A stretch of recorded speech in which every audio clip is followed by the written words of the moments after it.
नमस्ते बिहार और मैं हूं आप सबके साथ सोनाली सिंह। आज राष्ट्रपिता महात्मा गांधी की 192वीं जयंती है। 2 अक्टूबर 1869 को महात्मा गांधी का जन्म गुजरात के पोरबंदर में हुआ था। भारत की आजादी में बापू ने एक अहम भूमिका निभाई और अहिंसा के बल पर अंग्रेजों को भारत से खदेड़ दिया। महात्मा गांधी ने दुनिया को अहिंसा की ताकत दिखाई और ये बताया कि अहिंसा से शक्तिशाली हथियार और कोई नहीं।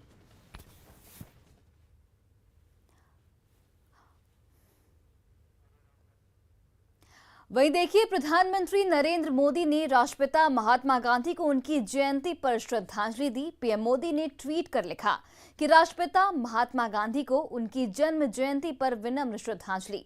पूज्य बापू का जीवन और आदर्श देश की हर पीढ़ी को कर्तव्य पथ पर चलने के लिए प्रेरित करता रहेगा।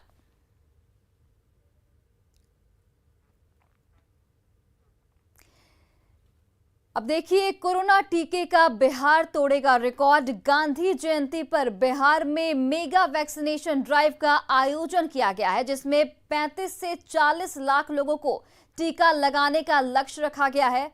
तो एक बिहार से एक बड़ी खबर आपको बता रहे हैं, जहां पर गांधी जयंती के मौके पर बिहार में मेगा वैक्सीनेशन अभियान चलाया जाएगा, जिसमें 35 से 40 लाख लोगों को वैक्सीन देने का लक्ष्य रखा गया है। आपको बताते चले कि 17 सितंबर का अपना ही रिकॉर्ड तोड़ने की तैयारी है बिहार की। 17 सितंबर को 33.50 लाख से ज्यादा वैक्सीनेशन हुआ था और अब उसी रिकॉर्ड को तोड़ने की तैयारी है।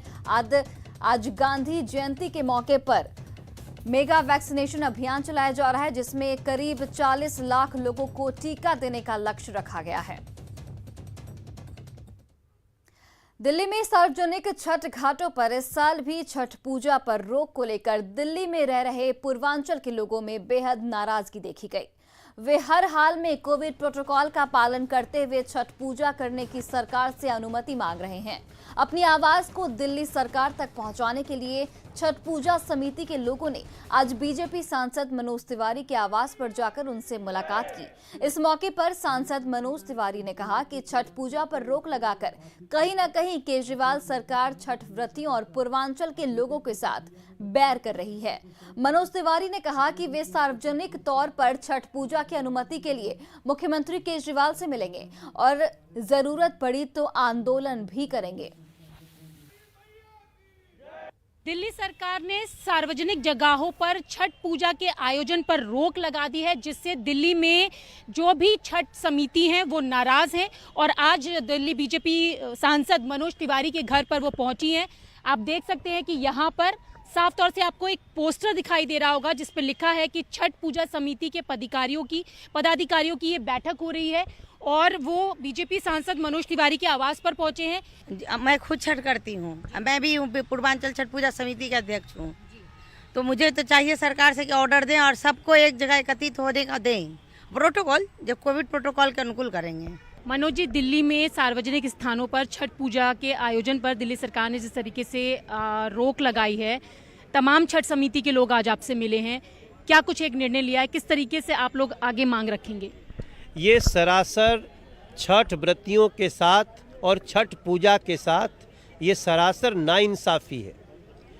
अब जबकि हमारे दिल्ली के मैक्सिमम लोगों को, बोलो 1.25 करोड़ लोगों को वैक्सीन लग चुके हैं, दोनों वैक्सीन लग चुके हैं, जबकि दिल्ली में ऑलमोस्ट सारी चीज़ें नॉर्मल हो चुकी हैं।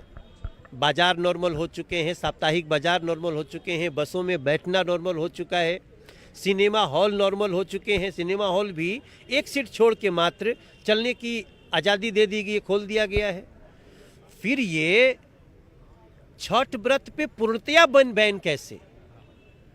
आप प्रोटोकॉल बनाइए, कोरोना का प्रोटोकॉल बनाइए, तो इसमें अरविंद केजरीवाल जी की ये साजिश नज़र आती है। आज हमने सबका मंतव्य जान लिया, अब हम मुख्यमंत्री से मिलने का समय मांग रहे हैं। अभी हमने लोगों को बोल दिया, आप मांगिए समय, कल का दें, परसों का दें। हम उनसे बात करना चाहते हैं कि जब बसों में लोग बैठ के सीट पे जा सकते हैं, मेट्रो खचाखच भरी है, तो फिर छठ पूजा को बैन क्यों? और हम उनसे बात करेंगे, अगर ज़रूरत वहाँ नहीं वो समझते हैं तो हमको आंदोलन तक भी जाना पड़ेगा, तो हम तैयार हैं। तो अब देखना होगा कि जो छठ समिति के लोग हैं उनकी इस मांग पर दिल्ली सरकार क्या कुछ कदम उठाती है। कैमरा पर्सन अपू पाठक के साथ रचना, न्यूज़ 18 दिल्ली। और अब बात बिहार